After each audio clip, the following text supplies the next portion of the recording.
So what is the absolute risk that you are getting is reduction is that you are getting is what is important, rather than just putting it as a numerator on the total risk that is there.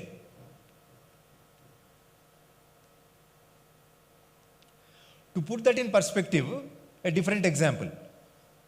100-fold increase in risk of thrombosis with third generation contraceptives compared to second generation contraceptives is the news item that came up in the UK lay literature, based on which many people stopped using the contraceptives. That resulted in 13,000 increase in unwanted abortions and pregnancies. The risk in the 100-fold increase in risk is 1 in 7,000 in the second generation and 2 in 7,000 in the third generation. So the take-home message would be, just like we say that you don't look at the cup-disc ratio without looking at the disc size, statistical significance without clinical significance, or relative risk reduction without absolute risk reduction is something that we should not get into. Thank you. Next, Pragya. Whoever, take over.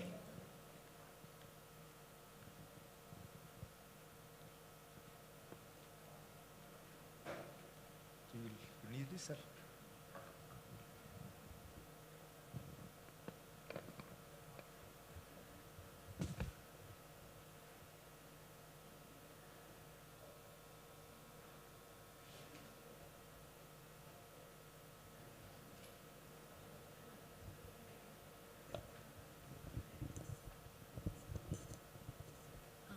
Thank you very much for a wonderful talk, Dr. GC. So I would firstly thank the scientific committee of TOS for, not all, okay.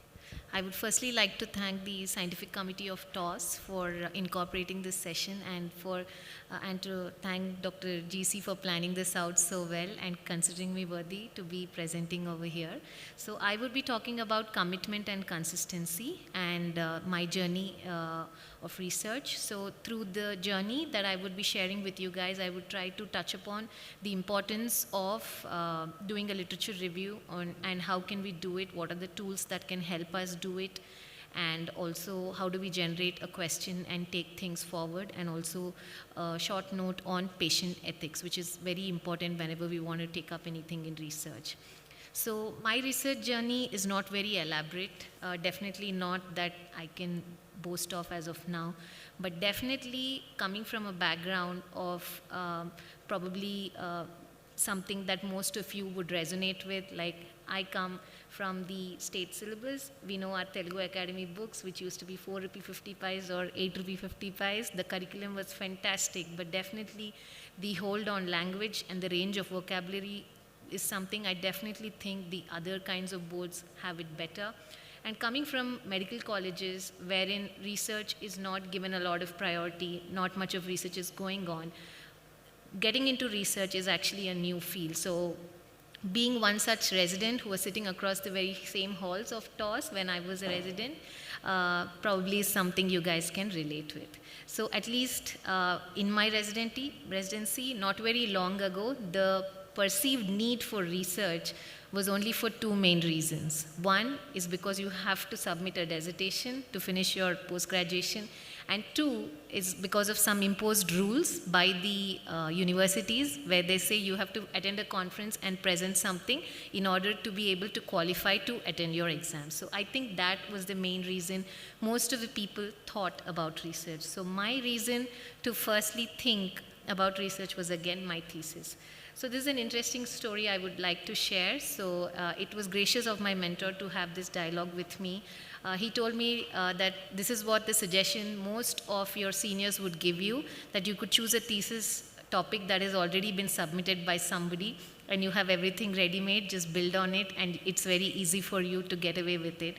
Or there's a chance that you could choose something new and you can go ahead and work towards it, but you will definitely have to show commitment because you declare your thesis topic and after that you really have to do hard work, generate data, and then submit it as a thesis, and there's no turning back from there. So at that point in time, I found it very intrigued that if I'm anyway spending a lot of my time in working on thesis, I'd rather do something new than actually working on something somebody had already written.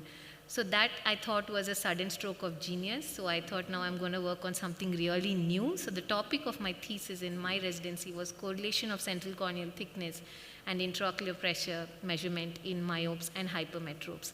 So at that point in time, depending on, I just entered residency, so most of our reading happens from books which are not completely updated. So I thought this was new and I was doing something really interesting. But then when I now go back and look, way back in 1969 itself, people were looking at central corneal thickness and the correlation in glaucoma. And you can see that in 1971 itself, somebody had expressed the temptation to study the influence of variation of central corneal thickness on measurement of intraocular pressure. Also, you can see that a lot of studies were also being done in the 1960s itself on central and peripheral corneal thickness, how it changed with refractive errors and axial length. And in fact, in 1997, there were already studies being published on reduction in intraocular pressure after excimer laser photorefractive keratectomy, and they were correlating this with the pre-treatment myopic errors. So I was looking at my thesis topic at 2012 and thinking I was doing something new. So this is the importance of being up to date with literature, trying to read literature, because we want to give options to our patients which are actually of current understanding, are not something which have been already been studied and probably well accepted. But novelty is not always something that you should look in your thesis topic, but rather than probably looking at the view from the top of the mountain is very good, but also the process is something very important. So doing your thesis really well and trying to actually learn the entire exercise. So for me, I did not do anything new, but I was definitely hunting for patients, searching new patients, trying to talk to them. Then I learned the art of how do you talk to the patients so that they, kind of allow you to examine them, or at least see a perceived need to be in your a part of your study and stuff like that. So I think it is very important for us to also learn topics and processes. So doing a good literature review, again, I would, the importance cannot be undermined. So there are a lot of search engines, and I think nowadays we are in a very tech-dominant era where I'm sure a lot of people have written thesis by reading physical journal books and actually making the thesis. But we have a lot of search engines now, like the PubMed, which is the most commonly used search engine. And you have the Google Scholar, ResearchGate, Scopus, Cochrane, ScienceDirect, and there's also something called Sci-Hub, not very legal in all countries, but definitely something which can give you access to full text articles. And there are some citation managers also, like Zotero, Mendeley, and EndNote. These are all something, it's like hiring a new assistant for yourself, especially when you're writing a thesis, which is a very huge volume of a book. You should actually download, and it won't take a day for you to watch 5-6 videos of Zotero on YouTube and then learn how to do it, and then actually download it onto your Microsoft Word and start writing your thesis, so that every time you're changing the paragraphs back and forth, it's already adjusting the references for you, and you don't have to spend a lot of days actually doing that. So whenever you want to do a good literature search, so I'm going to show PubMed first. So you want to probably go to the website, and then you type keywords that you want to study. Like for example, I probably put something like dry eye disease. Then you see the enormous amount of research that's being done. So almost 25,000 articles have been published. Now you can make this more focused by probably typing in a combination of keywords, like probably cataract or something else. So you see that the search has narrowed down. And again, you have a lot of options in the display that you want to see, and you can search based on the first author, last author, etc., and also control the number of searches you want to appear on every page. So PubMed, again, you could also search based on an author's name and an article's name. If you remember, like you heard somebody's talk, they presented some paper, so you can go ahead, put their name in, and then you get all their articles. So that is also another way you could actually search. So this is something accessible to all of us. This is free. They display the abstract, so it can help us be in relevance with the literature or scientific research that is going on currently. So when the abstract page opens, you can actually see the journal it was published, the title, and a snippet of the abstract where you get a gist of the purpose, methods, results. Then you also have full text links wherein you're taken to the journal web page, and if it's an open access, you get the entire article, otherwise you just get the abstract. So you could also use your librarian's help and give them the DOI or other details or the title and the author's name, and they can probably fish it out for you. There are other options also like Google Scholar, which is again another literature search engine where you can go in and again likewise put keywords and then search.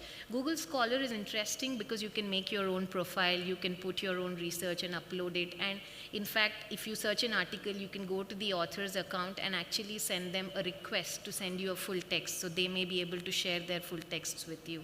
So that is again another interesting thing. So like this way we can go ahead and search the article, again it takes you to the journal page.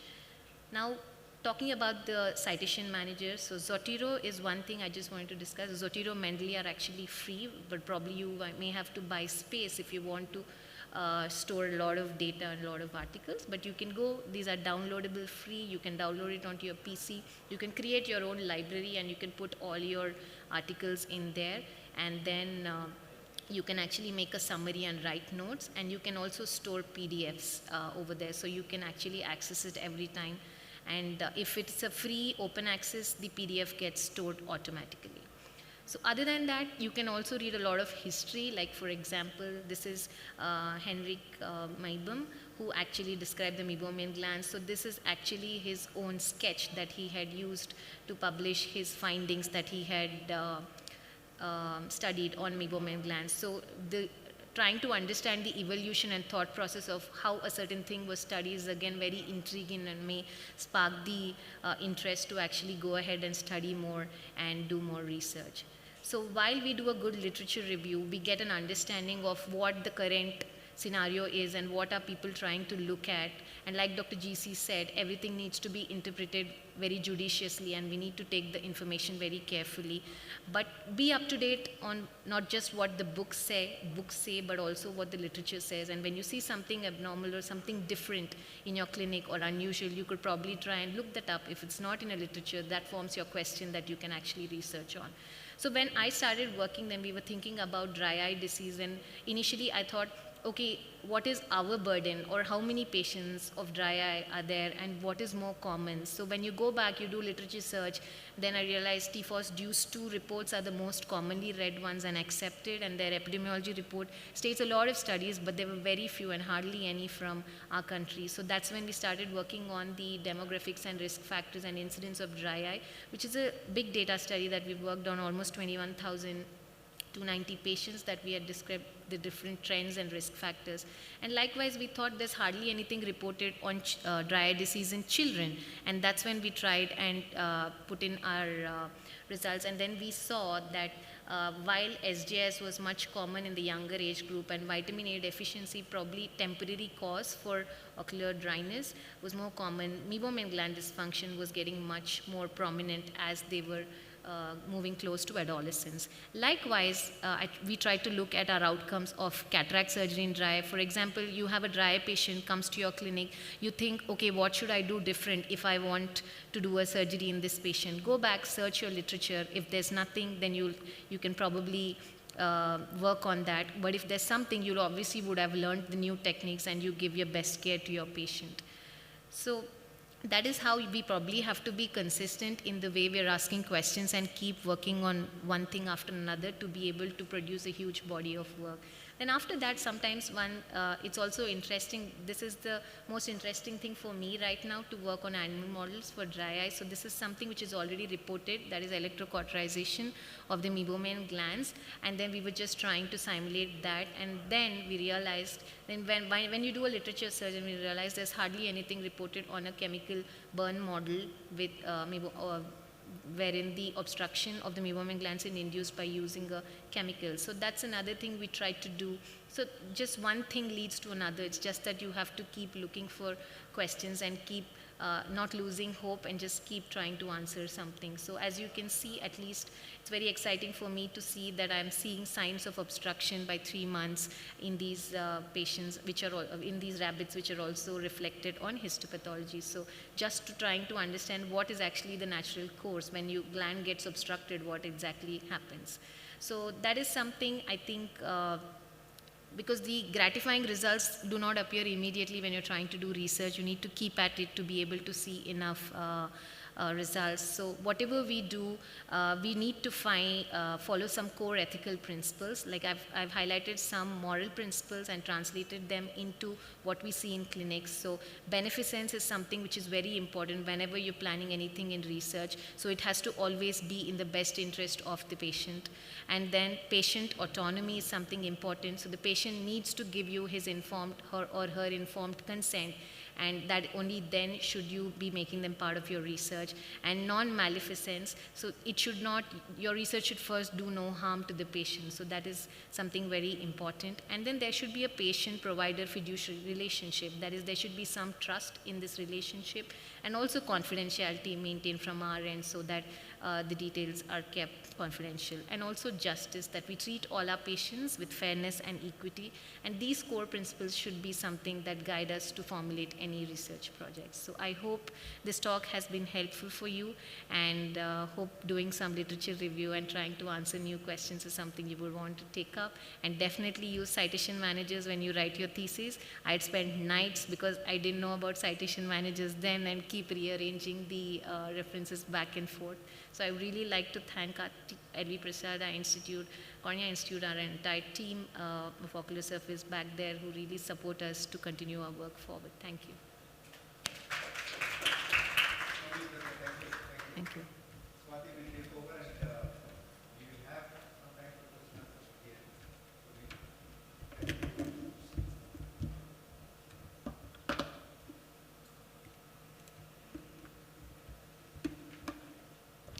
Good afternoon, everyone.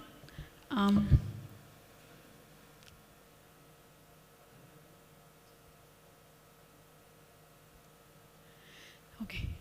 Myself, Swati Singh. I work at LV Prasad Eye Institute as an oculoplasty surgeon, and currently I'm also take care of ocular surface and adnexa patients.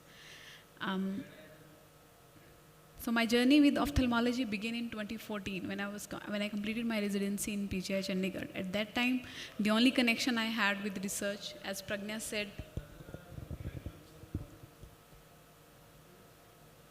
somebody's talking.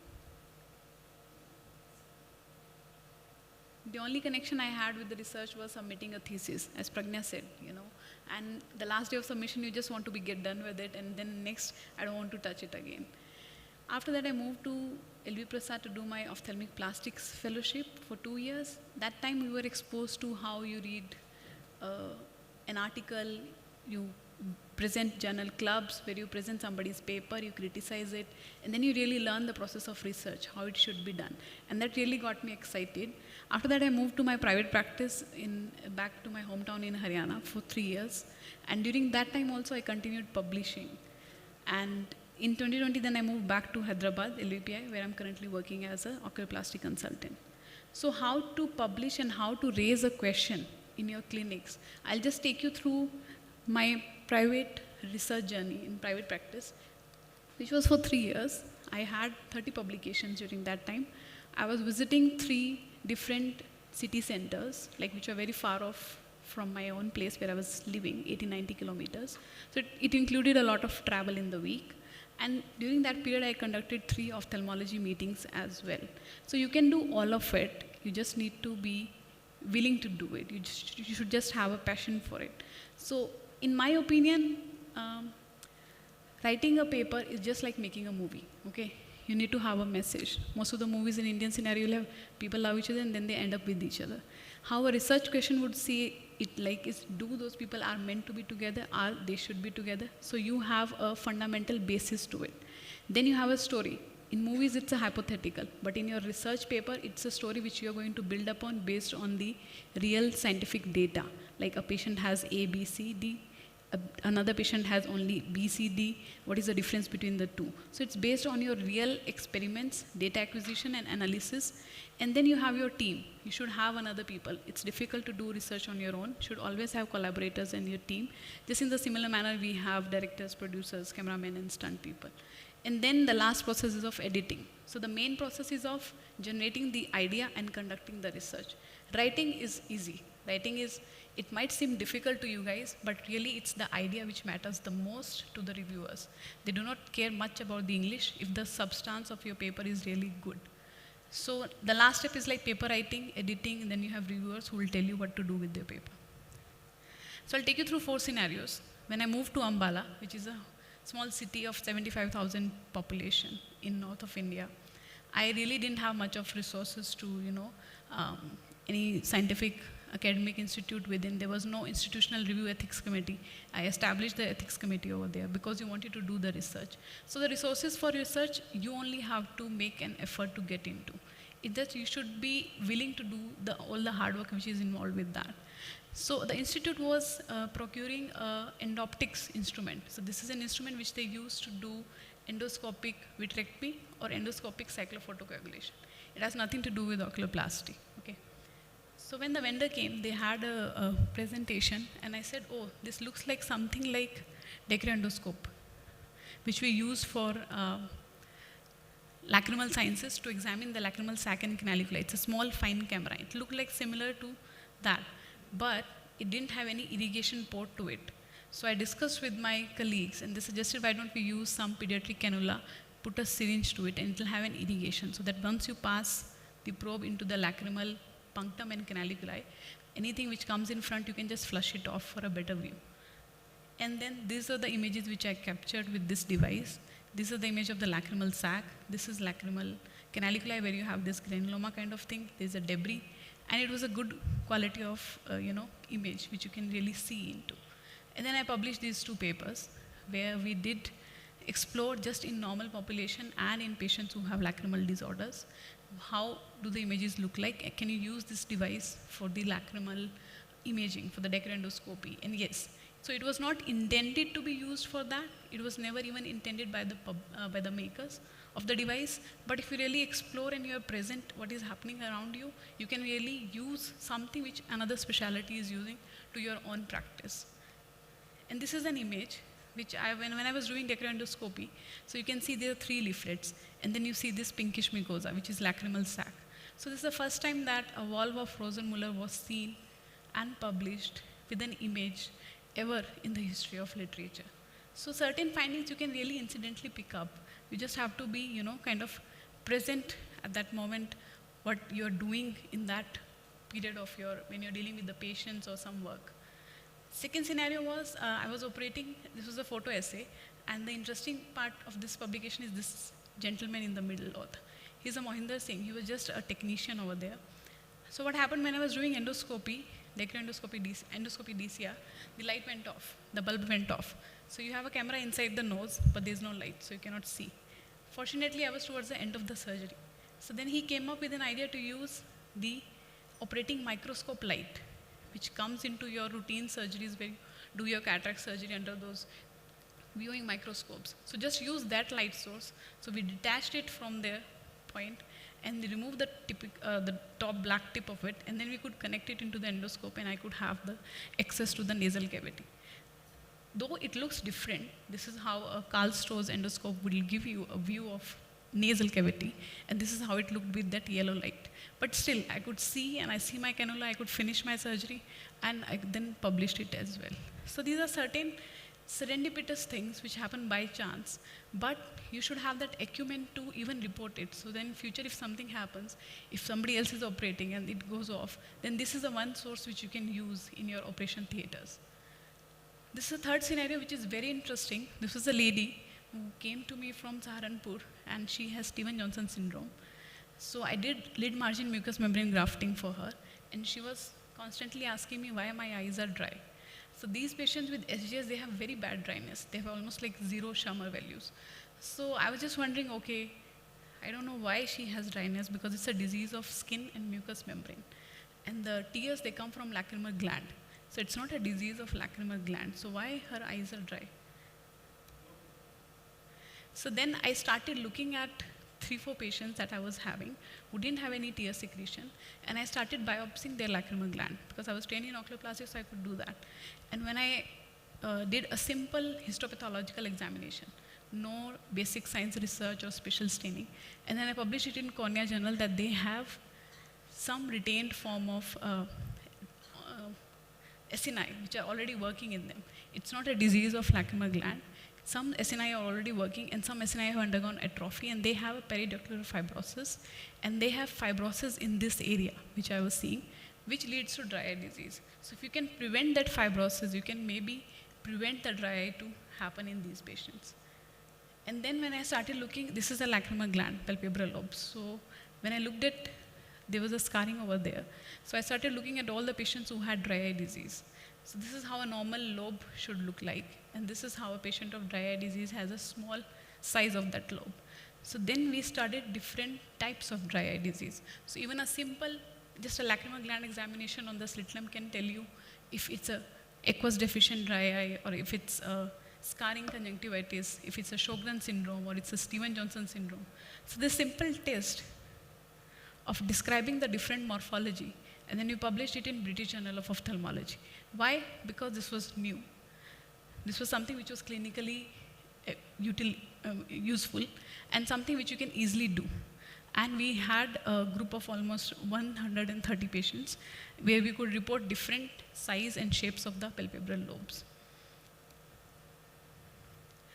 Another scenario is something which you can, all of you can take back, is that when your patient tells you any problem that you cannot answer, listen to him.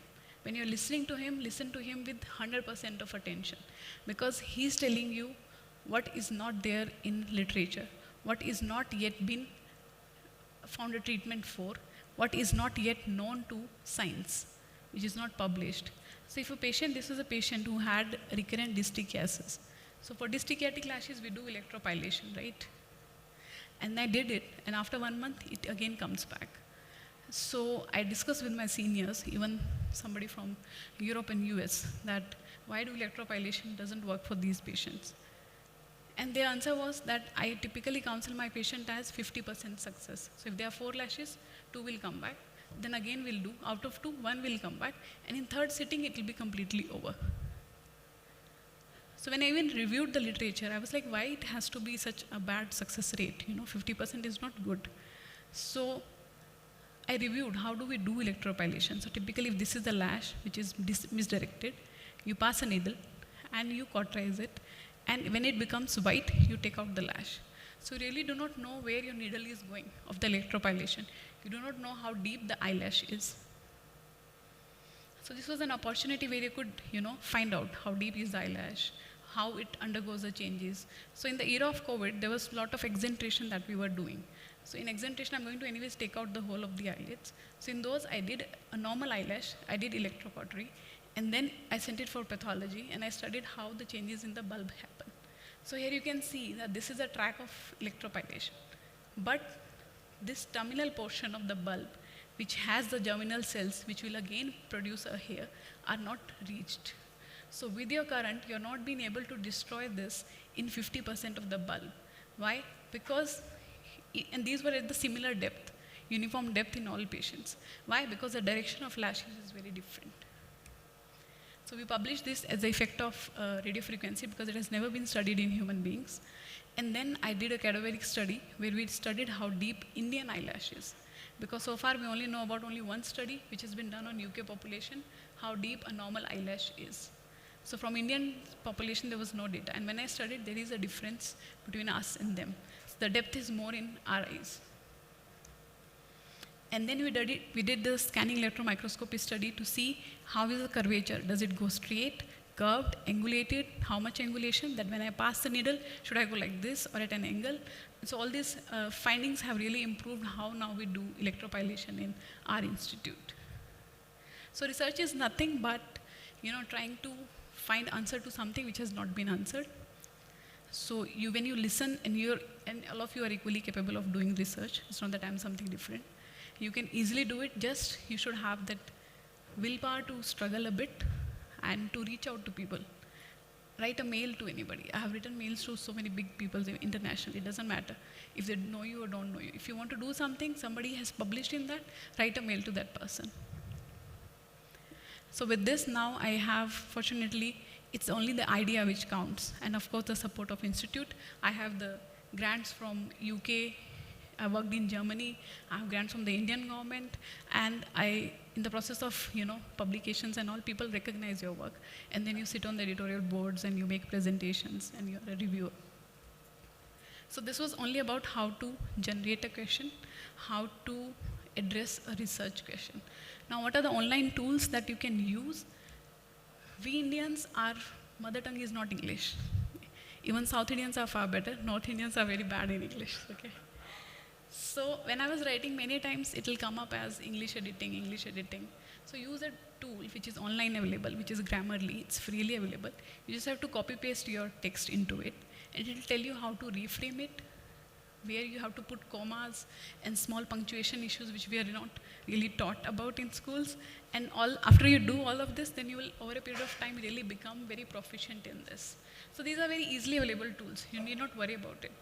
So Chinese and Indians, whenever their publications come, by default, the Western viewers will put a question of, it needs an English editing. It's when you review and you submit a paper, it undergoes review. So in all the review forms, there is an option, English editing needed or not needed. But that cannot be a basis to reject your paper. So rejection happens if your methodology or idea is not good. So for English, just use these online tools. Even if it's some errors or something is there, then the reviewers will usually send you an option to revise it. Statistics, Dr. GC is a better person to talk about that. He has told you how to interpret it all. But if you have a data which you want to analyze, there are many online tools. GraphPad Prism is one which gives you very beautiful graphs as well, but it's only 1 month free. After that, you have to pay some $60, I think, for 3 months. So you can just online type as, suppose I want to do a t-test calculation. So just type it onto that, and it takes you the 2 arms. So you copy paste your data into it. It gives you the p-values, as well as it asks you all the, the possible differences which could be just by chance. So it will tell you if your data is normally distributed, if it needs to do another test. So if you even don't know much of statistics, you can do just a calculation, and it will give you the p-value of your data, and you can use that. ChatGPT is another tool which has come up, artificial intelligence. Many people are using it, but all the journals have a guideline that if you have used ChatGPT, you have to disclose it for any part of your paper if you have used it. I used it to see if it can pick up, it can do a research for me, but it was very flawed. So whatever ChatGPT tells you, it has to be screened by you. There will be many things, it will just pick up random thing on the Google, and it will put up it as a paper or as a finding, which is not true. So don't use ChatGPT. You can use it once you have written it or something, and you want a different form of language for it, but always disclose it whenever you're going to use it. So the key message I would give is that first learn the process of writing, get into it. You can begin with a case report or a photo essay. Be present with your patient and always ask why. And then you go back to the literature, search answer to your questions. Finish your publication. Once you have started, make sure that it goes into the print. It will be a very difficult journey, but keep on the journey. And if anybody is interested in research in this audience, we are more than happy to help you out. Dr. GC Pragna, you can write to any of us, any of the struggles you are having, and we'll be happy to help you out. Thank you.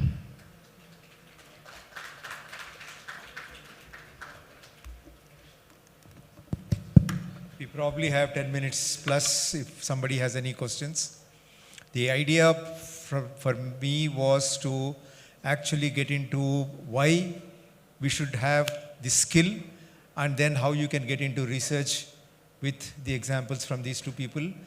The things that we tried to cover was from the clinic, as you see patients, how do you generate a research question?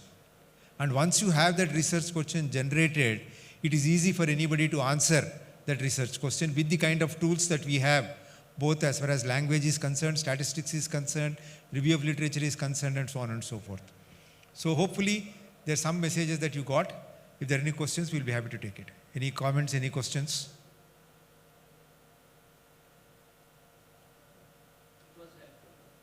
Thank you.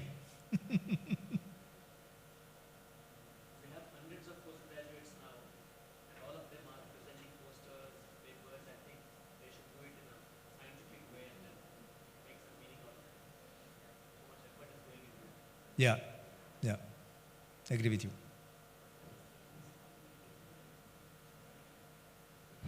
So I just wanted to make a small comment. So trying to search literature and going through literature is generally considered something we do only when we have to do research.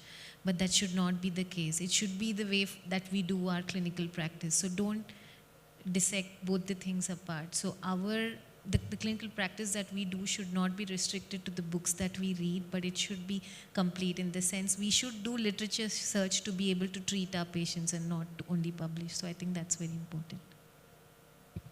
Good point, thank you. Do you have any comments? Okay, if there are no comments, thanks for staying back and listening to us. Thank you.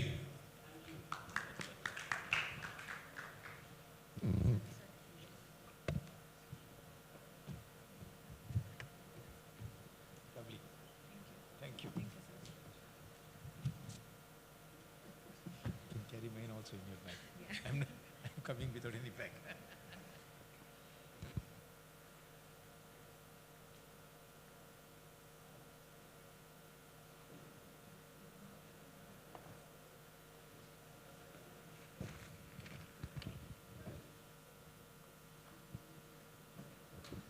Welcome to the session, which will be a journey towards excellence and quality care, which I'm sure all of you are committed to. And we'll be starting the session immediately. So please, those who are standing, please settle down and you can come forward.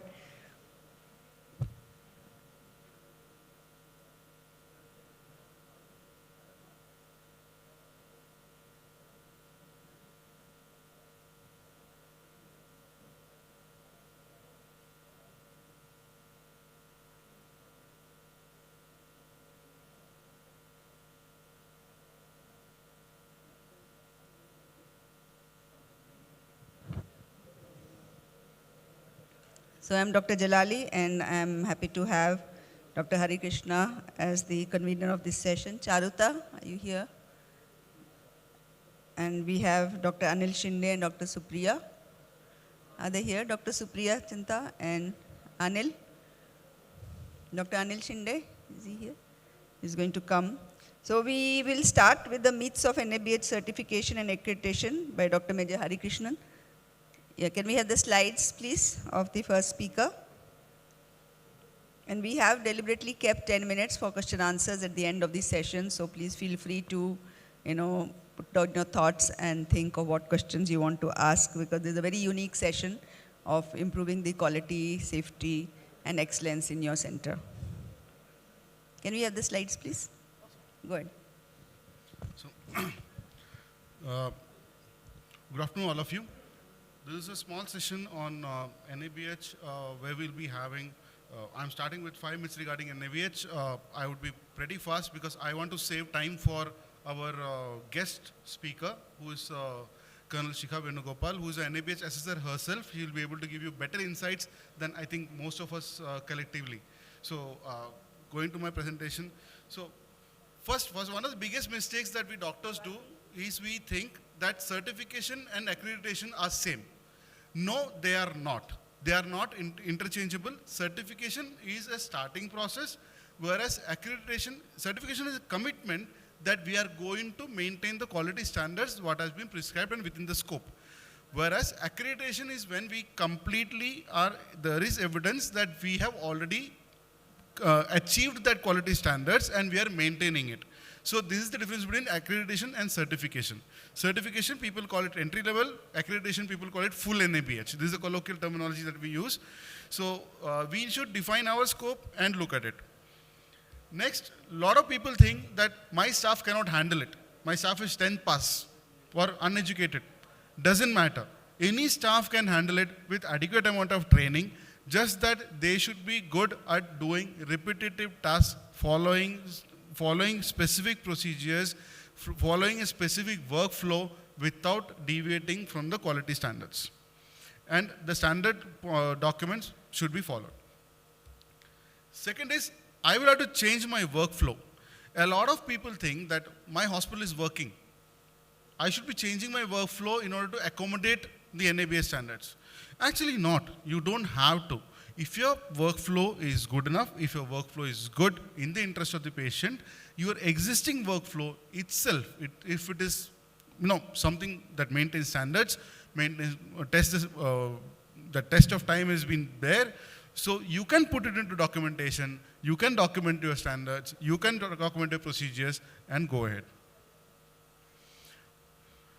So people think that there is no revenue benefit from certification or accreditation. Yes, recently with the change in the IRDA ruling that NABH is mandatory, there is the revenue benefit has reduced, but I wouldn't say it is zero.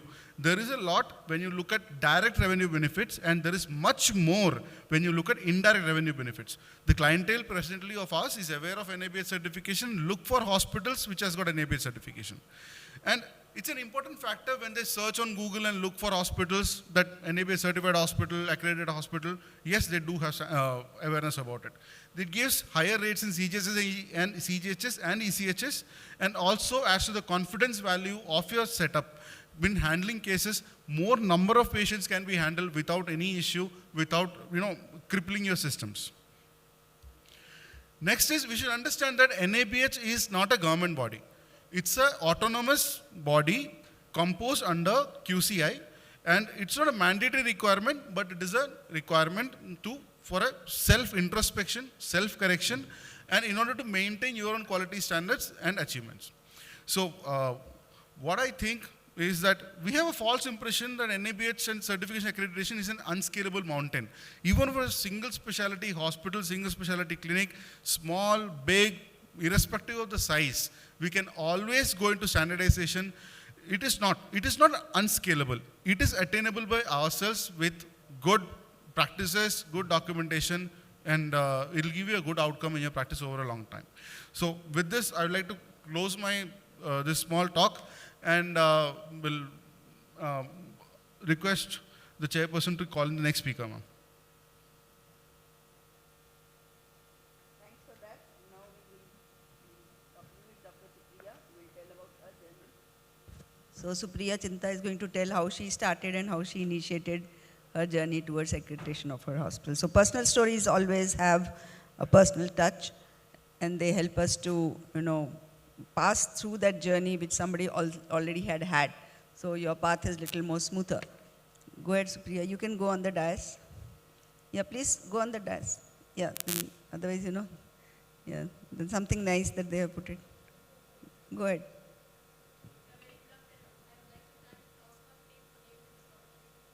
That mic is not on. Please switch on that mic. Right, I think I'm audible now. Am I?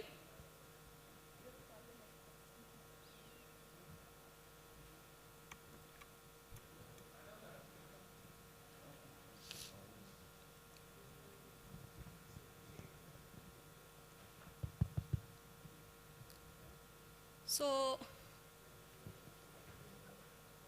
after I did my post-graduation and after I did my fellowship from NV Prasad Eye Institute, I never thought of that I will set up a private practice. I always wants to relax in my life, wants to take care of my family, and never thought that I will start my own practice.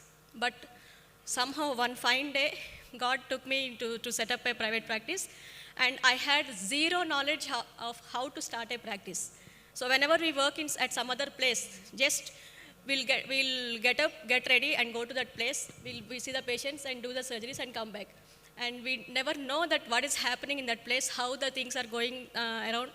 But once when I thought that to set up a private practice, and then I thought, if at all, if I start a practice, then why not think in terms of NABH and to start a private practice? Because whatever hospital I worked, when I was in LVP and when I worked in a couple of hospitals, reputed hospitals, that preliminary assessment of NABH occurred when I was there. So at that time, many things were going around, and all the staff people were trained, even the doctors itself also, we never know that a lot of practices has to be taken care of. And the word when we listen to NABH is like some phobia will be there in all the minds. Oh, those people are coming, we need to be alert, we need to do that, we need to do this. But nothing is there when we actually go into that practice. Whatever we do in a routine daily basis, the proper documentation has to be there, and the continuation of quality of care has to be there when we think in terms of NABH. So I read many books about how to set up a private practice, how to set up an NABH, how to get the NABH permission into us.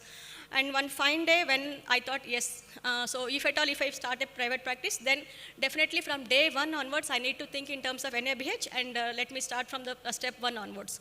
So first of all, when we want to apply for NABH, first we are that either rental agreement, or if it is your own practice, sale deed has to be in your hand.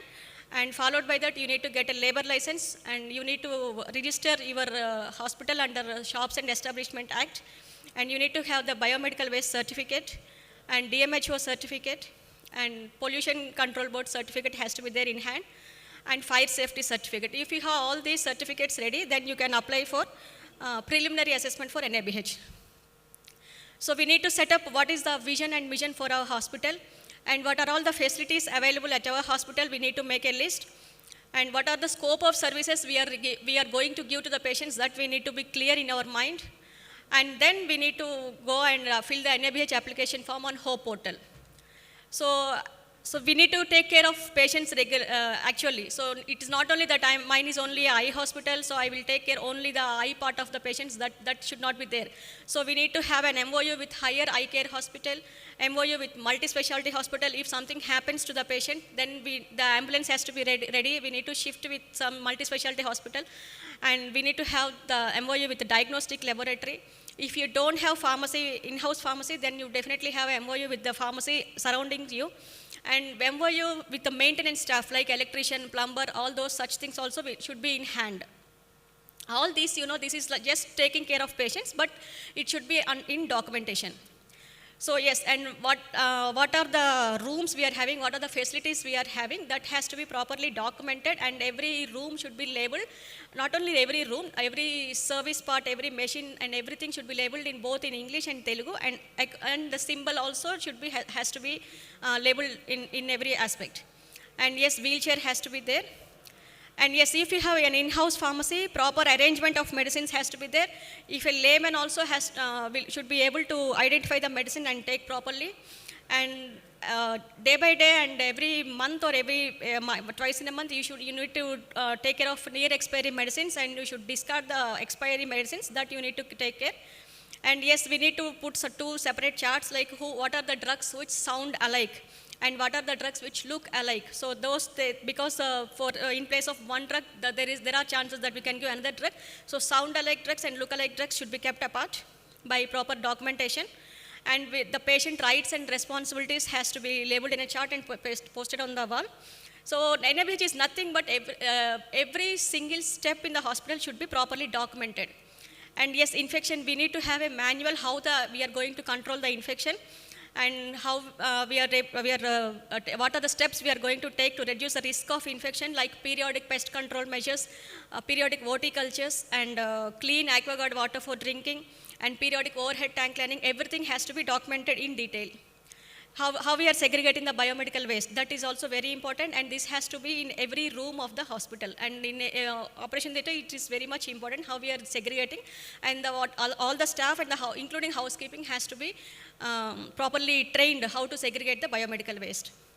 And for continuous quality improvement, we need to have set of SOPs like standard operating procedures, and what are the policies and procedures on surgical care of patients, and what is the infection control program we are taking, procedures for destruction of medical records, and we need to have grievance redressal mechanism, and spill kit, and OT temperature monitoring, refrigerator temperature monitoring, housekeeping checklist. Everything should be properly documented, and we need to have set of procedures. And what is the responsibilities of management? There should be an organogram for every, even the small setup doesn't matter. So who is the medical director there, and on next step who are going to manage that, and the clinical staff, housekeeping staff, to whom they should report.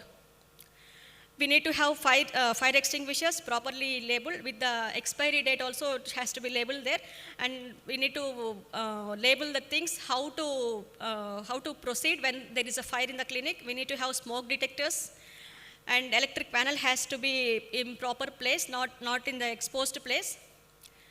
And HR has to have all sorts of records, details of the visiting consultants, details of the staff, including their designation, qualification, and including the salary status and vaccination status of the staff, training of the staff, and AMCs of all the machines and equipment in the hospital has to be properly maintained.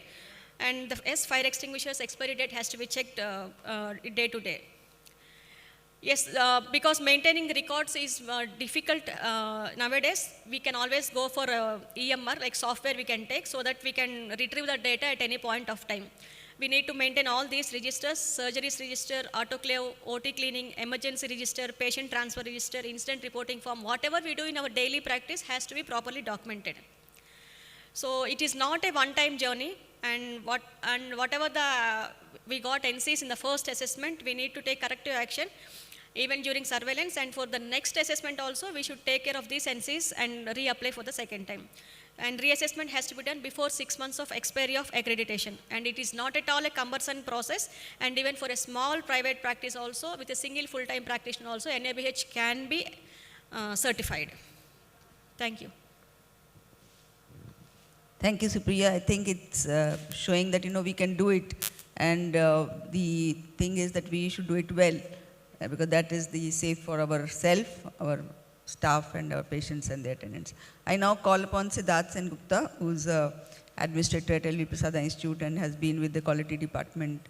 And he recently has shifted to our rural centers, and we have 22 rural centers, and the first center will be sending for accreditation very soon.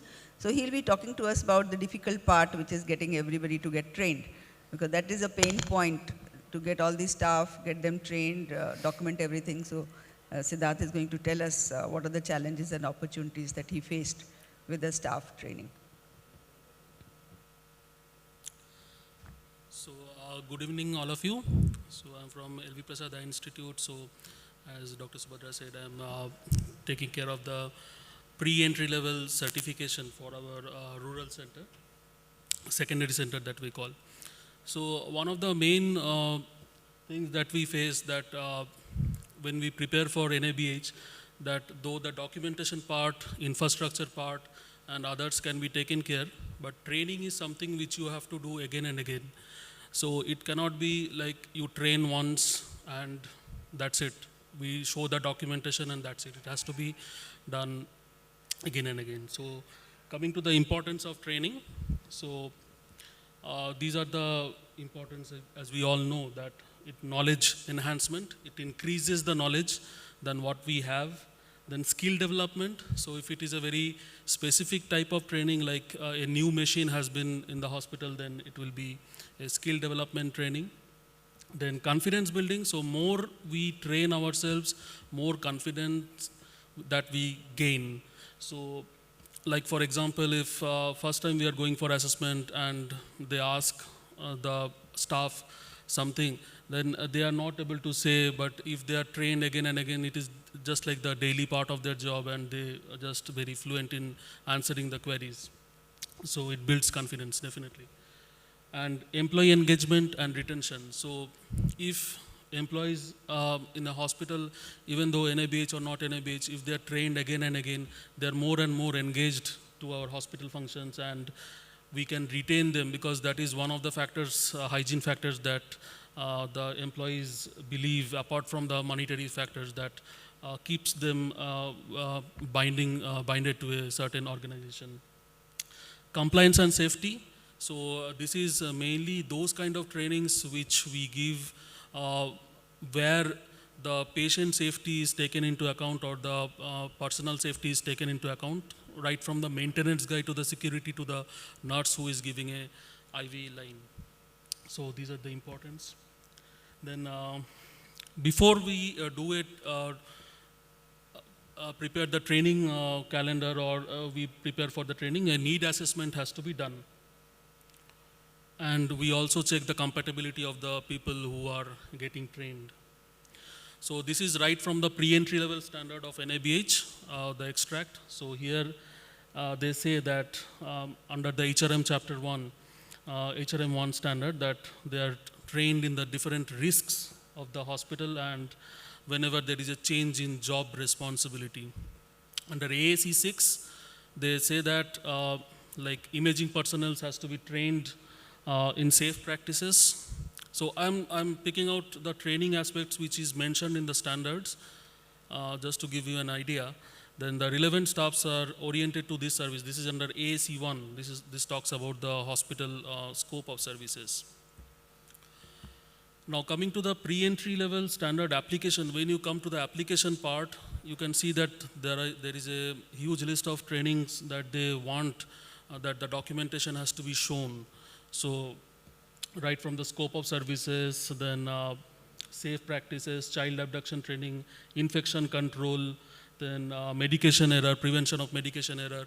So these they ask in the application. Now these are very specific trainings that I have said, but apart from that, each and every employee has to be trained on their respective SOPs in the department that they are functioning, and those generic trainings that we have like NABH, HIC, CPR training that has to be done, and obviously those mock drills has to be conducted. So simple steps toward training is that first we list out what has to be trained, then make the training content. It can be PPT, PDF, video, whatever media you want. Then segregate the listed topics as per the department wise and make calendar, then arrange for the compatible trainers, schedule for the training and call for the training, record the training. That is very important because if we don't record the training, we don't have any evidence. So it can be a video recording, attendance sheet, post, pre-feedbacks and all. Then identify the strength and weaknesses of the participants who have undergone the training by evaluating them with pre and post questionnaires, and retrain and repeat. The last point is very important because unless we retrain and repeat, it cannot continue to be absorbed. So these are the different challenges that we face when we train, that is time and resource constraint. So when we are in a hospital, the time, we cannot take out all the staff at a time and train them, so we have to be flexible with their timings. Resource in terms of the training, trainers, so the trainers also are the part of the hospital, so they should be available. Resistance to change, this is very important because when we train or take some new topics, the people do not absorb it very well, or in the first time at least. For example, if we put a fire safety, fire exit route map, and we train them again and again, but when we ask them what it is, they may say, oh, this is a building plan. So they don't talk the terms what we want to tell them or understand the significance of it. So staffing and workload management, so it has to be trained, the time has to be selected when they are available. Documentation is a challenge. If we do not document a training, it is as good as the training has never been done. So everything has to be documented. Sustaining knowledge and continuous improvement, so we cannot take training as one-time affair, it has to be continued again and again. Cost implication, so if we are going for training like, I'll give an example, like ACLS, BLS, that involves a cost for each and every employee who is undergoing and who are a part of the CPR team, so the institute should fund those trainings and these are mandatory. Now, overcoming these challenges that I explained here, so the training schedules can be planned in advance to maintain the time. Then resistance to the change can be cut down by explaining how it is beneficial to them, and involve those staffs in planning the training so that when they are involved, they will not resist the training as much.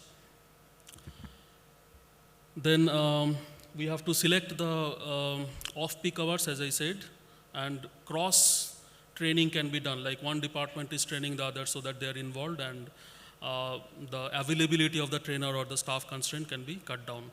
customization of the training contents can be done. So we can have different medias like games and all. So these are some of the examples that we have, like on-site training, which is done for the housekeeping. So you can see in the red marked circled area, so those are the timing. Like you can see that it is 4 o'clock. For the doctors, we have selected the 6 o'clock time period so that they are free and they can attend the training. So the right side is the online. Now this is a gamification of the training, like we have made a snake and ladder kind of thing. So you play this game, so if you are at the bottom of the ladder, then you can go to the top. Like for example, importance of incidents, yeah, I'll just, okay. So timeout not done before operating room, timeout is done before operating room, so you can avoid errors in the surgery. So this is one of the ladders, and if you see the snake here, like risk of transmitting infection to the patient can happen if you don't follow the hand hygiene practice. So when they play the game, they can learn by themselves. So this is one of the examples. Then training via mock drills. So this kind of CPR trainings that we do on hand. So this is one of the things. Then you can see the fire mock drills that are done as a part of the training. Training via short videos. We have made short videos using AI and our content so that it can be distributed and they can see on their time and space. Coming to the documentation, we moved out or ahead of the paper documentation, and we have gone ahead with using like online platforms like Google Form and Microsoft Forms, and we record the training over there in terms of post-training, pre-training, and here you can see the evaluation of the training done automatically, that how many have answered the correct question or answered the correctly, or the percentage of it. And coming to the cost, so as you said, as we can see that we can use the online platforms much more, or we can get some funds if it comes to that. So again, opportunities are over here are like, it increases the patient safety, quality is increased, compliance with the regulatory standards. So if we do training, we are compliant to our regulatory standard. Staff empowerment and engagement. Collaboration is done when the cross-functional training happens between different departments or between different branches of the hospital. Then we learn from each other. And streamline processes and efficiency. So what we are not doing better with training, we can do better. So, can play the video if possible. So that ends my presentation. I'll show one of the videos. MSDS. First one, MSDS. LVPEI, BGRPEC, Mudhol. NABH Fact Series 1. Welcome to our video on Material Safety Data Sheet, MSDS, and its sections.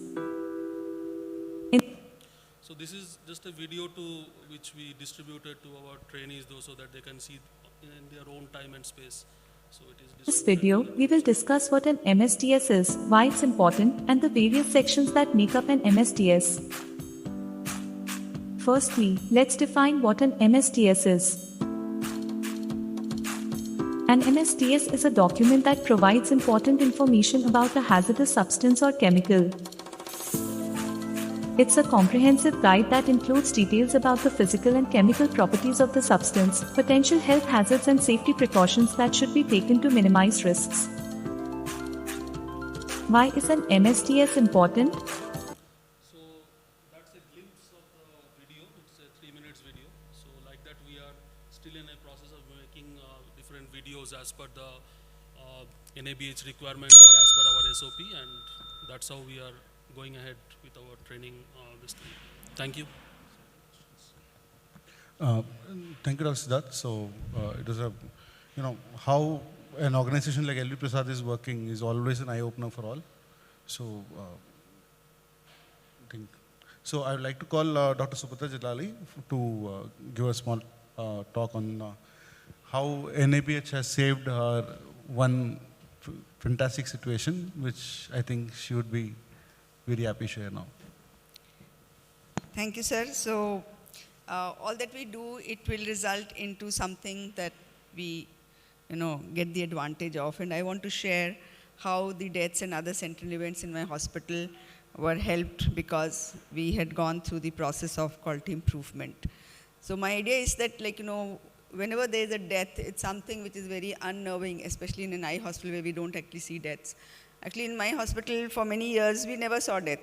And now we are increasingly seeing deaths, and there could be a whole session of why we are seeing more deaths. Is it because we have more vulnerable populations like preterm babies, very old patients, multiple comorbidities, who never used to survive 20 years back? But all of them are surviving, and even if they survived, they never came for health treatments. But now the families are increasingly coming for health treatments because they are hearing that it can be successful even in old age or even in young children.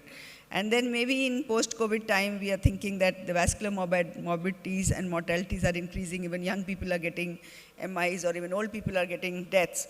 So I want to share, firstly, some data. So these are the data of the patients where, in the hospital we had to raise code blue. Code blue means that something has happened, some patient has collapsed, or some immediate event has occurred where we really need to go and take immediate action. And you can see here that almost we have 60 to 70 code blues, out of which, which are major in our hospital. This is a big center. We see about, at a given time, there are about 3,000 people on the campus, out of which 1,500 are employees and about 1,500 patients, and then their attendants. So 3,000 to 4,000 people are in that big complex on Banjara Hills. And all the time there could be something which is happening somewhere. And as a hospital, as a responsible hospital, we want to save lives. We don't want to have any deaths or any unusual things happening. And you can see we have a huge amount of code blue which is happening. And previously, maybe these were happening, but we were not recording. We didn't know these were happening in our hospital, but now we have the data. And now we can really know what is happening on the ground and how many incidents happen every year. And these are the top 10 contributors. So when we looked at this data, we analyzed it. So we found that there were some things which we couldn't control, like, we had a lot of seizures on the hospital. Some patient has seizure, forgot their medicine, and they were having seizure. Or somebody just had a deno seizure. But there were some things which came out in this list that we were having severe hypoglycemia. Now this is something which is life-threatening, and then we put in place to find out why they were happening, which were the patients who were getting it, and how we could control. I will go on the pulmonary edema, because pulmonary edema is something that we were not aware of as an eye hospital, but then we found that we had a large number of patients who were getting pulmonary edema, and this is again a very life-threatening situation. Then we have to handle these patients, transfer them to another hospital. So we got a team of people to look at these pulmonary edema patients and then find out, can we do something to prevent it? And then can we do something to handle it better? So this is the presentation I made after collecting all the data, and we said we found that all the pulmonary edemas were happening after local anesthesia. So we looked at the whole gamut of local anesthesia, and we wanted to find out what is happening to our local anesthesia patients and how can we handle these events better. So we tried to retrieve the data. Now from where could I get the data? So I said, okay, let's take out from the incident report, because everybody has been told to report any incidents. And then we found that, maybe that is not the only way to find out. Maybe what if somebody didn't report the incident or somebody forgot? So let us take out the OT notes also, the anesthesia records data also. And this is what we found, that out of the 4 centers, KVC seemed to be doing very well. They didn't report any pulmonary edema. So it seems that, they are very in a lucky situation. Whereas we at Car Campus, which is the last one in Banjara Hills, we had so many pulmonary edema. So what were we doing wrong? And these were only 22 reports. But whenever you have a data point which is 0, always look at it with suspicion and say, like, what's happening? Maybe nobody is reporting. If nobody reports, it will come like everything is very good. So then when we looked at the OT notes, we found that actually there were pulmonary edemas even in that campus. And these were not being reported as incident reports. So they were only reporting deaths, but they were not reporting pulmonary edema. So when we look at that, then we got 128 patients instead of the 22. And out of that, we found was that actually only 20 patients' data was complete, which could be analyzed, whereas in others, either it was incomplete or it was vague, and everybody had entered in the way that they wanted to enter. So being an organization of excellence, this is an eye-opener, that we think we are doing everything, everybody is trained, everybody went through the things, but what is happening on the ground? And we found. But having said that, whatever data we got, we found that pulmonary edema was really a problem in all the centers. with more or less more patients. And when we also extended to our rural centers, although our rural centers are not NABH accredited, but as a center of excellence, we do, do everything that we do here. We are also copying to those centers, and they are following the same parameters which we follow in our tertiary centers. So 21 cases were reported from 12 centers over the same period, and out of that again we had some patients of MI and breathlessness, maybe they had pulmonary edema. So it seemed that the people in the secondary centers were not diagnosing or putting that label of pulmonary edema, but they were transferring patients. There were patients who had become breathless, almost 12 patients who had become breathless. So maybe there is some information which they don't know, and these are all MBBS MS doctors. So our data showed that there were two things. One, whatever data we had, pulmonary edema seemed to be an issue. And then there was another work which needed to be done to improve the gaps. The data entry was not clear, so we needed some more training and some more work there. But from the data, we now got two action items, that the pulmonary edema and some other things. We need to find what is the acceptable level, what are others doing. So we put up a team of Dr. Milind Nayak, who's an oculoplasty surgeon who deals with giving local blocks, and then the physician and anesthetist, and we looked at all the details and tried to learn from literature and from their experience what it is. And on the other side, we also improved the gaps in data, how to improve the data over the years. So we reached out to other hospitals and tried to find out what are the other centers doing, what type of blocks they give, what of medication they use, who is giving the blocks, are they facing problems. So so you network and the problem, then you can find solutions. And then at the end of it, we got some recommendations of what to do, how to do the monitoring, and how we can prevent these things. And then we also started saying that, in our car campus, we have a team of physicians, anesthetists, everybody on the ground, but what about our rural centers or our secondary centers where it may not be always available? So then we said that, okay, we need to do regular drills for CPR. More staff needs to be trained for CPR in the rural areas than in the city areas. And then we need to build the MOUs, we need to have transportation, we need to do high drill training with the local cardiologist of the local hospital team, how the ambulance will come. So all that was set in motion because we don't want to suffer any deaths. And then we had a big list of pulmonary edema prevention and management. The SOP was made, how to do, what they have to do. And we found that most of the cases were going to pulmonary edema because we were not doing the preventive care which is given here in the steps. I'm not going to go all the steps, but just say that with that, our pulmonary edema reduced from 16 cases to 2 cases over the next 2 years. So yes, we were able to handle this very precarious situation, and now we are hardly seeing any pulmonary edema because now we are doing the preventive care right from beginning, so everything is there and how it has to be done. Coming to the deaths, as I said that over the years we saw more deaths, and you can see here almost 3 to 4 deaths per year in an eye hospital, which we had never faced in 1990s. And I predict that this is going to increase because of the vulnerable population now accessing our care. So whenever death happens, it's a big issue. And there are things that we have gone through because of our CQI and our quality control and how we have to manage death. So we have sessions with the faculty, fellows, administrators, what to do when there's a death. So this paper has been published. Those who want to know more details, it is in IGO as compassionate care and care if a death happens in an eye hospital. This was published last year in IGO. But basically it is that, when this death happens, what is the scenario? It can become very chaotic, it can become violent. But if you are prepared for it and you have a proper way of dealing with that. So when I saw this patient who had died in the hospital, I was in another OT and I just found that the patient was dying, they were giving CPR, but there was a lot of confusion. Everybody had collected around the patient and everybody was talking their own things. They called in the son and someone told him, your father aspirated. Somebody told him your father was heart patient. So very soon, if you give those conflicting reports to the attendants, then there's no clarity. So immediately what I did was I removed all these irrelevant onlookers, made the son comfortable, allowed him to call his family, moved the surgeon, who was already almost bitterly crying and collapsing herself. She was a junior colleague and she couldn't believe that her patient was dying because she had just finished the surgery and the patient had patted her and said, thank you, madam, for the surgery. And then the patient collapsed. So the most important message is that when this death is happening and the scene is evolving, there should be only one senior person and one version of the things that should be conveyed to everybody, and everybody should not talk. So you have to write down all the details and then convey it every time and get the security in place. So we immediately call the local security, be ready, be prepared, and then make the family comfortable, show your empathy, be with the family in that moment of difficulty, and do all the procedures that are required. So all this is possible only because we had built the team. This mock drill of death in the hospital we had done many times. And, so when this actually happened, we could go over it, and do the things which were required to do and convey to the family what has happened. And, we didn't have any major issue. The family wanted to see the CCTV, and we did that.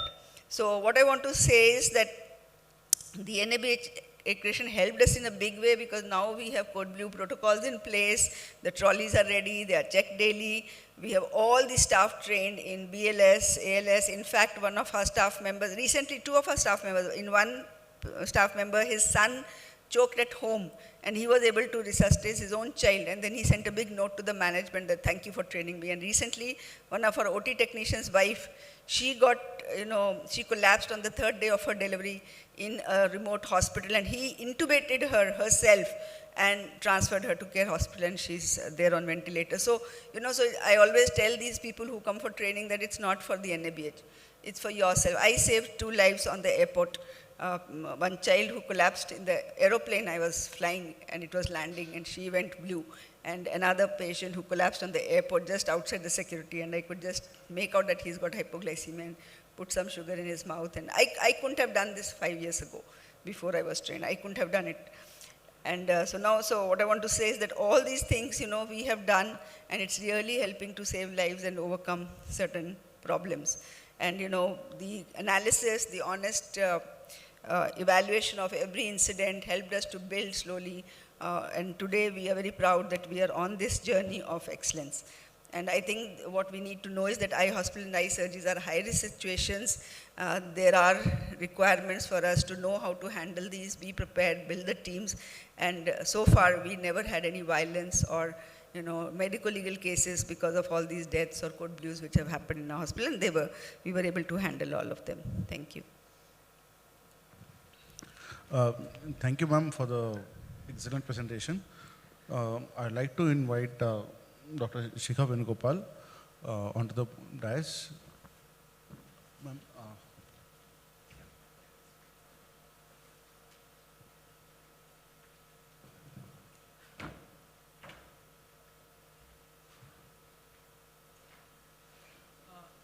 Good evening, everybody. I'm Dr. Shikha Venugopal. I'm a NABH assessor since 2007, lead assessor with NABH since 2011. And I've done probably about 250 to 300 assessments across the country. And I'm one of those people, Dr. Supriya said, that everyone's scared of people coming to the hospital. I should say I've been on the other side too, where you were. So I have worked in Fernandez Hospital, Medwin, and in Aster Prime. So we were at the receiving end when the assessors came to us also for the NABH. So it works both ways. And like your other speakers have said, NABH does provide you with the background to train your staff, and trained staff are always needed when you have a crisis. So, and also documentation is something which will save all hospitals. So if you have proof of what you've done and it's documented properly, you would be able to get through any crisis which may be there. And as far as NABH is concerned, if it's not documented, it's not done. So we need to see documentation when we come to your hospitals. So I'll just give you a brief update on basically what we are looking for as NABH. And most of this would be probably already known to all of you.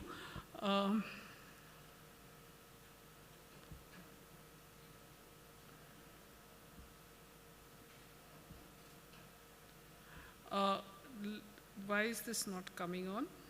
It's not this slide. Can I? Okay.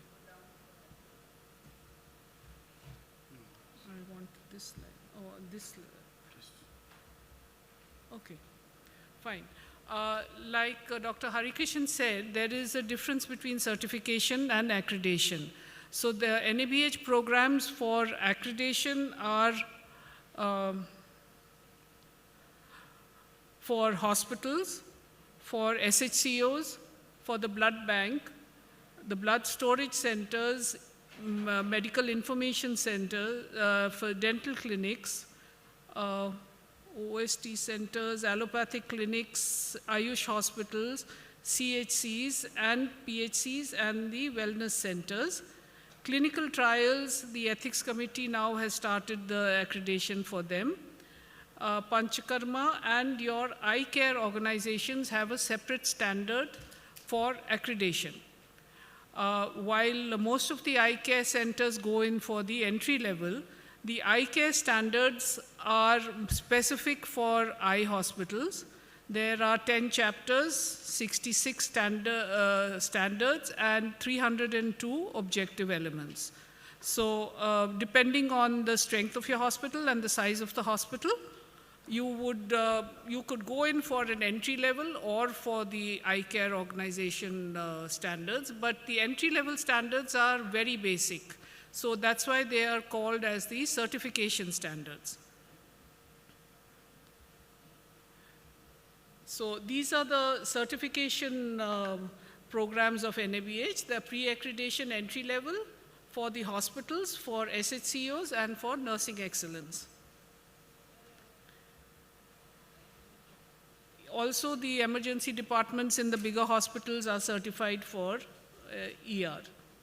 Now, as far as any of the hospitals are concerned, empanelment with CGHS, ECHS, and the medical value travel facilitators is also required for NABH standards. Now, as we've told you, what is the accreditation is the public recognition through a third-party assessment of the standards which are laid down for the organization's performance. Okay? So these standards have to be followed. And I think this we will leave. Now, this is your ECO's accreditation standards, and this is the symbol which you get for a full accreditation of the hospitals. So it is focusing basically on patient safety and quality of care. Now, this is the pre-accreditation entry-level standards, and as you can see, the symbol is different. Earlier, they had the similar symbol, but instead of the red thing, it was blue. And nobody could really make out whether the hospital was fully accredited or entry level. So they have now changed this into this triangle, which says certified for patient safety and quality of care. Now, when we talk of total quality management in a hospital, NABH is looking to see that you are compliant with all the regulations. So regulatory, like some of them were pointed out, like your biomedical waste management, your fire safety. Now, what you also need to have is your AERB approvals for your radiology equipment, and also your Pollution Control Board, PCB, the PNDT is also required. So these are few which are mandatory and have to be followed. Now, documentation has to be started from the time you have decided you're going in for NABH, and the processes have to be followed. Your excellence in patient care is looked at, and recognition of quality or by the methods of patient satisfaction, employee satisfaction, and the management satisfaction. Now, for guidelines for implementation, this is basically for hospitals or clinics which have not gone in for NABH so far. The entire process should be discussed with the top management. The top management, as far as quality is concerned, it has to come from the top. So if the top management is totally involved in the quality care, that is where you will move forward. So if you are running your own clinic, or you are working in a hospital where the quality person is directly in contact with your CEO or the top management. So the responsibility for the quality management lies with the senior management. And how do you go about it? You form a multidisciplinary team. Now, if it is a single hospital, like you said, there could be, it's not necessarily doctors only. It could be your technicians, it could be your housekeeping in charge, it could be your maintenance in charge. All of them together have to work to form the multidisciplinary team. You have to have committees. Now, like LV Prasad, you were talking of CPR. Now, unless you have a committee to analyze whatever CPRs you have done in the hospital, you would not be able to make out whether the CPR per se has been done as per the requirements of the AHA. Okay, so you need different committees. So the committees would be the CPR committee, your pharmacy committee, your infection control committee. Research is not normally there for your medical medicines and other services, infection control, and you have quality improvement, safety committee, and audits. Now, this audit, which you have found the cause of death in a number of CPRs, code blues because of pulmonary edema, is probably a form of a clinical audit. So, which could be presented because whatever actions you have taken have shown improvements from your earlier things, so that becomes a clinical audit. Similarly, for other processes which could be there. Now, statutory requirements, any hospital which has more than 10 female employees in the hospital would need to have a committee which is known as the Internal Complaints Committee or Committee Against Sexual Harassment. So this is mandatory. So this is one of the statutory requirements which is supposed to be there. Now, you would make an objective for the committee. You would have the terms of reference, your minimum quorum which would be required. You would be documenting the minutes of the meeting, and you would be identifying the persons who would be handling it. Training is the most important standard which you have seen in every chapter has training involved in it. That has to be done both internally or externally. You were talking about training resources for ACLS or BLS trainings. Your internal trainers can do the BLS trainings also as long as they are already certified BLS trainers. So in fact, it is in a smaller hospital, one person or the anesthetist who's already trained can train the others. You don't have to spend money to get people to do the training. So you need to first identify and address all the infrastructure, statutory and legal requirements. So when we talk of infrastructure, it is things like the OT. You cannot have split ACs in the OT. You have to have a HEPA flow, and you need to make sure that there is only, I have seen a lot of hospitals, eye hospitals, where there are 2 tables in one OT, which is probably not an acceptable process, because you cannot spread infection from one patient to another. So all these infrastructure issues need to be taken care of. So you identify your gaps first, and then whether it is the hospital falls within the scope of your NABH standards, and if whatever your quality processes are already in place, you first identify those and then move forward in trying to improve them. Okay? You start your documentation and prepare the policies and procedures which comply with the NABH standards.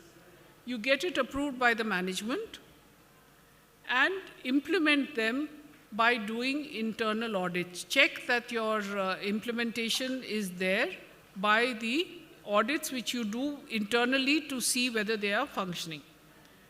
So now if you haven't started this already, things like patient satisfaction survey, you have, HR has to give clinical privileges to the doctors, nurses, and your technical staff. So there has to be clinical privileges given, you have employee satisfactions, and in a bigger hospital, you would have an antibiotic policy also. So who is going to do the training? Like the LV Prasad does plan the training calendar and carry out whatever training is to be done.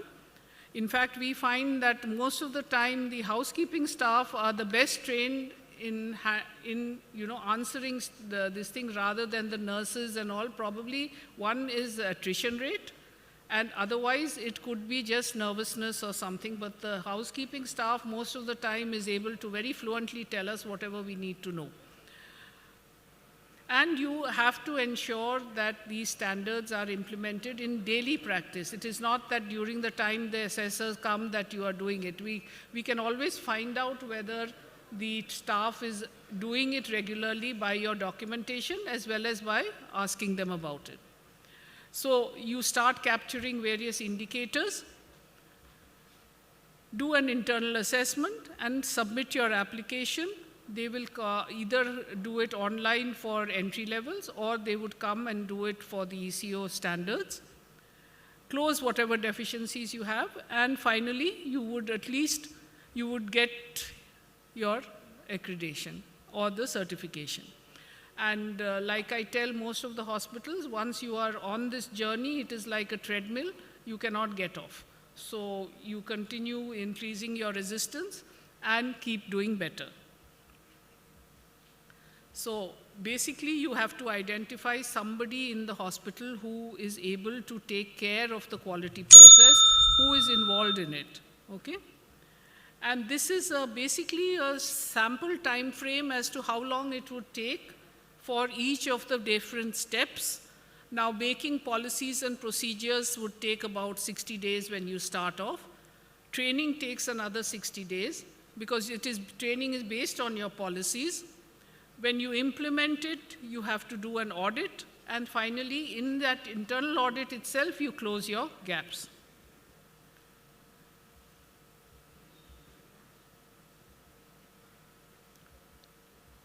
So these are basically things which, like somebody said about resistance to change. One of the hospitals I was working in, there was people who have worked there for 25 years. Now to tell them that they need to change whatever way of working they're doing was very, very difficult, because they said that we have worked for 25 years like this, nothing has actually gone wrong, so why on earth would we change it? But somehow you have to get into it. It becomes I to us. You get suggestions from them. Some of them are really clued up in how things are actually functioning. And then this is your application forms, how you do it, and you need to register the HCO, and then you upload all your documentation online to get them to then come and do the assessment.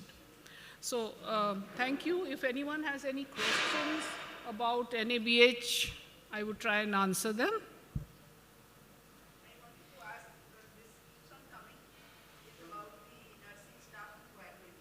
The nursing staff, there's no standard given, only the Nursing Council of India will say that we need 3 nurses per bed or whatever.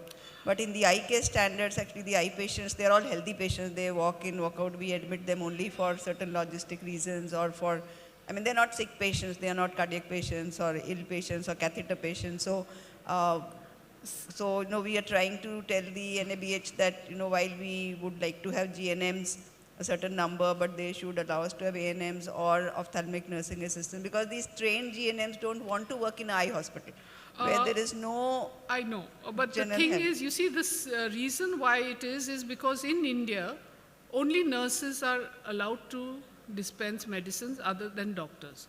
Only doctors and nurses can give medicines. So if you are putting an ANM or they are not allowed to give medicines legally.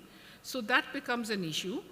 And also probably in an eye hospital, if it is not inpatients, your patients are mostly daycare patients. So you can keep the number of this thing as per the ward, say 1:5 or something like that is the ratio. 1:5 or 6 is the ratio for a general ward. So that can be kept. Of course, if you are running the OT, you would need to have the nurses as per the requirement, which is 2 nurses per OT table. So, but it's under local, so you can probably shift it to one. So, see, the thing is, you have to see the equity of your processes, how and where you're going to utilize those nurses. So did you have problems with these nurses in other hospitals? Because India is short Oh, of yes. nurses. India is short of nurses. Nurses so is a constant problem which we face in every hospital. The nursing, but you see, the thing is, you cannot dilute the standards because one hospital, and you know, because of this, we have seen hospitals where I have seen the same people in 3 different hospitals. Why? Because the whole lot of them moves from one hospital or another in a particular state. So it's, you know, you're only fooling yourself, frankly speaking. It is not for, like you said, not for NABH that you're getting the quality standards, it's for yourself. Now, tomorrow, if a patient dies and there's no nurse in the hospital, I mean, in that ward, how are you going to justify it? yeah, no, that's what I said. So as you rightly said, maybe the ratio can be little different for eye hospitals, probably because it's not acute cases, but if there is an ICU, you would need to follow the same standards. The other thing happens is the IV line, because at home, people are giving IV to their father, mothers, you know, people, they learn how to give IV. They can't get nurses every time to give IV. So those who have chronic ill patients in the house, people learn how to check the BP, how to put IV lines. No, but see, now, taking a BP, I would agree, but giving an IV line is not a safe practice. yeah, no, I'm just in-house. saying, because, no, like, you will see that in the houses, people are giving insulin all the time, and then they're giving IV also. Those who give to their chronic, like asthma patient, people are giving. Nebulization and now, and things, now yes. you know, this putting a IV cannula, just like we do the BLS training, we do the life support training, like that, the first aid workers, they learn how to put an IV. They're not nurses, but any first aid workers, they are trained, and then they are privileged to put a IV line in No. emergency situations. No. So If how do you you're do that? talking of a code blue situation, only the nurse who is No, if designated. there is no nurse, but somebody else is there who knows They're- how to put the IV no, cannula, no. they will not put, let It's the not patient legal. die. No, it's not. They can do CPR. They don't need to start an IV. If they're starting an IV cannula, what are they going to give in that without a doctor giving a prescription? Now, the doctor who is there in charge of the Code Blue team has to say what medicines have to be given. Now, if he's not there, they cannot start a No, the medicine. doctor is there, he The- is doing the DC current or he is doing the CPR. Yeah, but and see, the then he will tell CPR can somebody- be done by the other person. Now, CPR is something which everybody has to be trained. So that does not No, require that's what a I'm saying. So specific. we should try to think that the people who are learning CPR should also be trained to put a cannula. If they are legally acceptable, Yeah. yes. No, But that then, is the journey we have to follow. That they should be. Ma'am, this thing. In Telangana, there's something called Telangana State Paramedical Board. Telangana State Paramedical Board runs certified courses, which are Diploma Ophthalmic Assistant. The curriculum of that course is to assist in the OT. yeah. Now, will NABH accept that? See, we have OT technicians in other OTs also. They are also certified anesthesia trained, this thing, but they will not give the medicines. No. See, the thing is that tomorrow if there is thrombophlebitis or there is a deep vein thrombosis, are they going to be held responsible? No, they may be trained, but they're not legally authorized They for might be- this.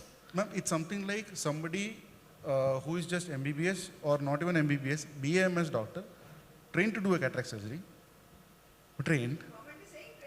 No, but not in hospitals. They are saying to use them in rural areas, not in hospitals. I agree, but we are talking, no, that is in some primary health center or something like that where they don't have. But in a hospital where you have the facilities, in an allopathic hospital, you cannot use BMS doctors. No, I'm saying in the rural area.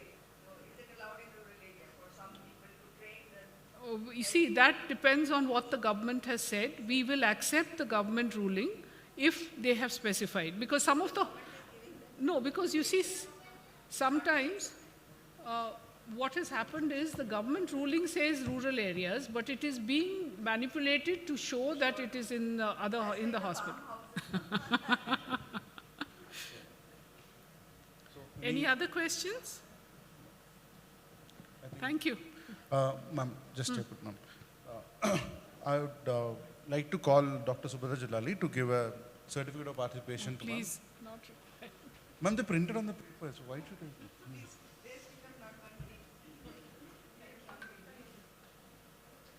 Ma'am, just, you can just line up, ma'am. we'll take a photo.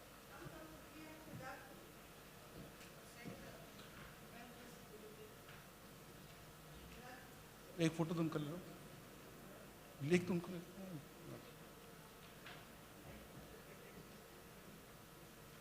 Ma'am, Siddharth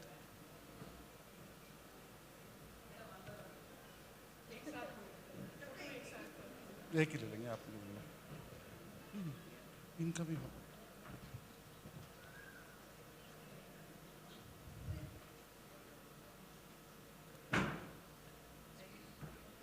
ma'am ये भी है।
Hello everybody.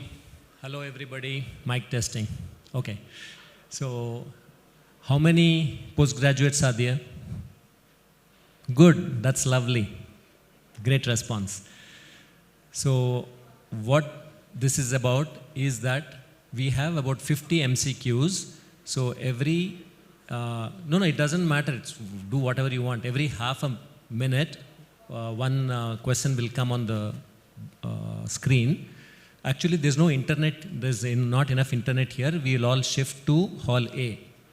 Once Hall A is busy with that, and in 15 minutes it'll get over. Just for the instructions, we are here. And then after me, Gautam from Video Technologies.